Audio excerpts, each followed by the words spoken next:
인하가 공포라. 그래서 경기 침체가 덮친다. 언론사마다 말입니다.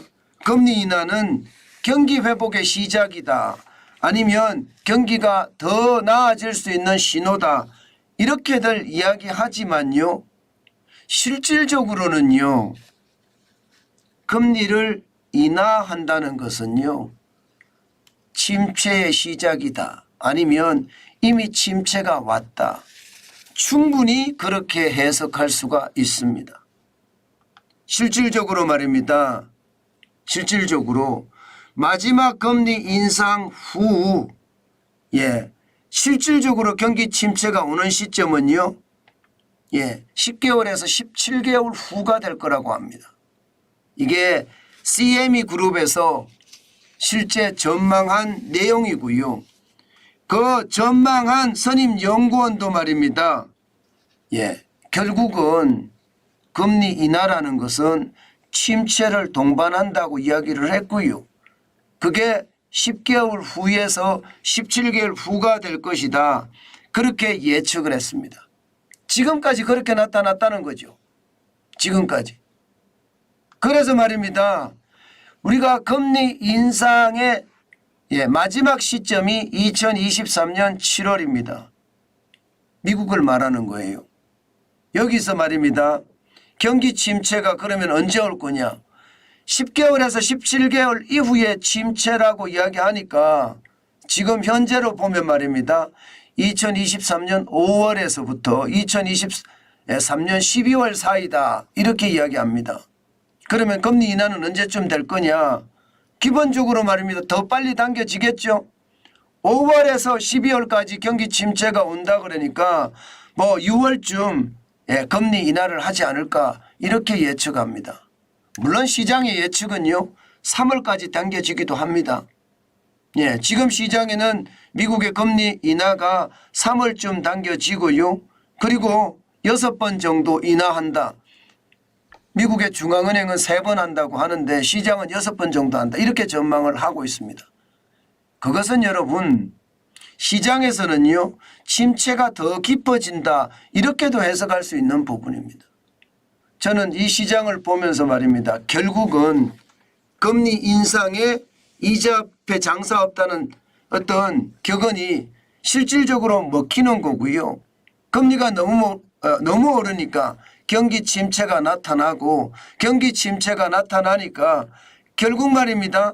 금리 인하를 하는 금리 변화에 따르는 경기 사이클링이 기본적으로 굴러갈 거다. 이렇게 예측하고 있습니다.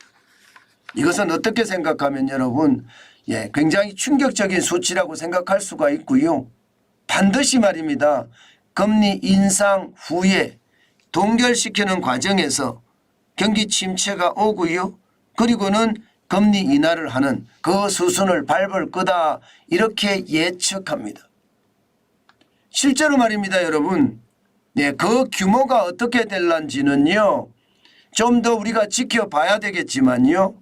지금 현재까지 나타나는 어떤 상황을 보면 굉장히 충격적인 상황이 일어날 수도 있습니다. 지금까지 말입니다. 미국이 금리 인하를 한 6번 정도 했습니다. 6번. 6번 정도 했는데 그중에 5번은 다 위기를 가져왔습니다. 1990년부터 시작을 해서 1992년 9월까지 이때도 금리 인하를 8.25%에서 3%까지 인하를 했거든요. 2년 7개월간입니다. 이때는 저축 대부조합의 위기가 왔었고요. 또 1995년부터 1998년 11월까지 이때는 경기 침체기인데요. 3년 5개월 동안 6%에서 4.75%까지 내리면서요.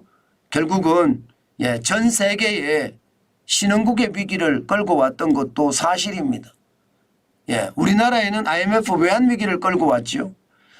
그리고 2000년부터 말입니다.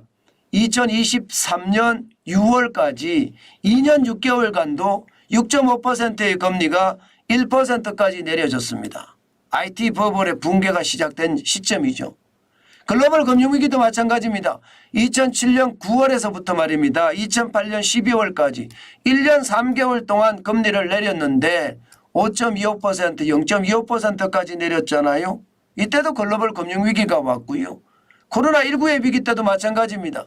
금리가 2.5%까지 올라갔던 금리를 0.25%까지 8개월 만에 내렸습니다. 자, 그러면 앞으로 어떻게 될 것인가? 지금 현재 2023년 12월에 미국의 기준금리는 5.5%입니다. 앞으로 언제 얼마만큼 내릴 것이냐가 경기 침체의 어떤 시작점이 온다, 그렇게 이야기할 수 있다는 뜻입니다. 게다가 5.5%가 얼마만큼 내릴 것이냐. 지금까지는 중금리가 일반적으로 된다고 이야기하죠. 중금리라는 것은요, 과거처럼 0.25%의 초저금리까지는 가지 않는다, 이렇게 예상을 하고 있는 겁니다. 그만큼 말입니다. 시장에는요, 금리가 인상해서 그 금리의 여파를 받아서 경기 침체가 되고요.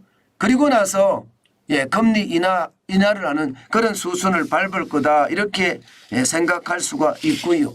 특히 시장에 가장 크게 문제가 되는 것은요, 지금 부동산의 위기를 많이 들고 있습니다. 부채 중에서도 말입니다. 가게도 많고 기업도 많지만 제일 심각한 것은 상업용 부동산이다, 이렇게 이야기를 하고 있거든요. 아마 상업용 부동산이 어떤 시기든 터질 거라는 것, 미국의 경제 전문가들은 이야기를 하고 있습니다. 이 상업용 부동산을 잘 막지 못하면 결국 큰 침체의 고리를 겪을 수밖에 없다, 이렇게까지 이야기하고 있는 거죠. 저는 시장을 보면서요, 미국의 상황이 진짜 지금은 어려워진다, 그 말을 말입니다. 저는 거부할 수 없는 거라고 생각합니다. 그 정도로 말입니다. 지금 미국의 상업용 부동산에 대한 위기는 커진다, 이렇게 보이거든요. 결국 말입니다. 시장에서는 금리 인하가 시작되는 시점이 상업용 부동산이 붕괴되는 시점이 아닌가, 그런 예측까지도 내놓고 있습니다. 그만큼 말입니다. 상업용 부동산의 위기가 굉장히 크다는 뜻입니다. 실질적으로도 보면 말입니다. 2023년 3분기 미국의 사무실 공실률은요 92.2%입니다. 1991년에 19.3%까지 됐던 것, 그때보다는 조금 낮습니다. 19.2%니까 91.2% 잘못된 말입니다. 19.2%니까. 그런데 이게 나아질 기미가 안 보입니다. 2020년 1분기에 19%였거든요. 이게 3분기까지 19.2%까지 공실률이 더 늘어난다는 것은요, 상업용 부동산 위기가 결국은 터질 수도 있다, 이런 얘기도 동반될 수 있다는 이야기입니다. 그만큼 말입니다. 위기의 상황은요 커질 수도 있고요. 그 위기의 상황이 결국 미국 경제 전체에 어떤 영향을 미칠 수도 있다. 실제 전문가들도 말입니다.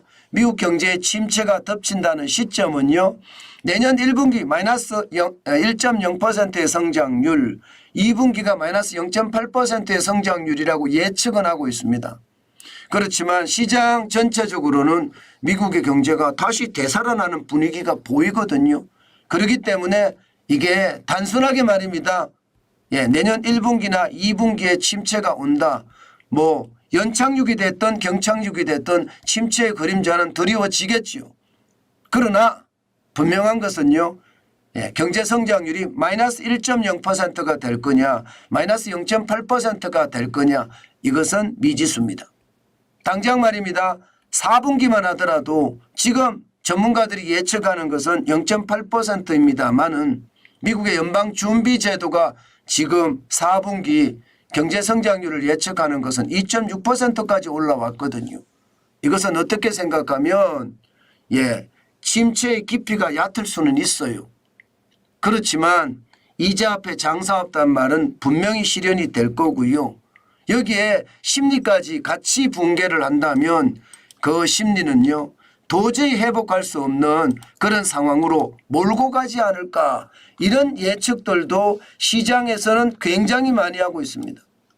자, 그러면 우리 시장은 어떻게 될 것인가? 여러분 미국 시장이 말입니다. 예, 나홀로 호황을 누리다가 침체의 늪에 빠지잖아요. 그러면 우리도 예, 같이 영향을 받을 수밖에 없습니다. 왜냐고요? 지금 우리나라가 말입니다. 미국에 수출하는 물량이 굉장하고요. 예, 지금 중국 다음인데 이제는 중국하고 차이가 그렇게 나지 않습니다. 예, 그동안은 미국에 대한 수출 비중이 우리가 15%를 넘지를 못했는데요. 지금은 19%까지 가고 있거든요. 그렇기 때문에 미국의 침체는 우리 경제의 침체로 이어질 수 있다는 것, 이것도 분명해 보입니다. 그만큼 말입니다. 시장의 위협은 커지고 있다는 것. 여기에다가 제일 중요하게 제가 생각하는 것은요. 제일 중요하게 생각하는 것은 아무래도 말입니다. 대한민국의 가계부채, 기업부채, 미국하고 비교할 바가 아니거든요. 미국은 상업용 부동산이 위험하다고 하지만 우리 시장은 지금 제일 위험한 게요. 아무래도 말입니다.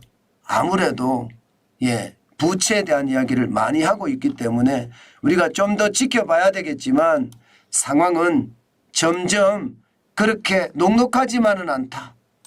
그렇게 이해하면 될 것 같습니다. 금리 인하 시기, 금리를 인하한다는 그 자체가 경기 침체를 몰고 온다는 것 당연히 우리가 이해하고 거기에 대한 대응책을 마련하는 것이 현명한 방법이다. 그렇게 생각합니다.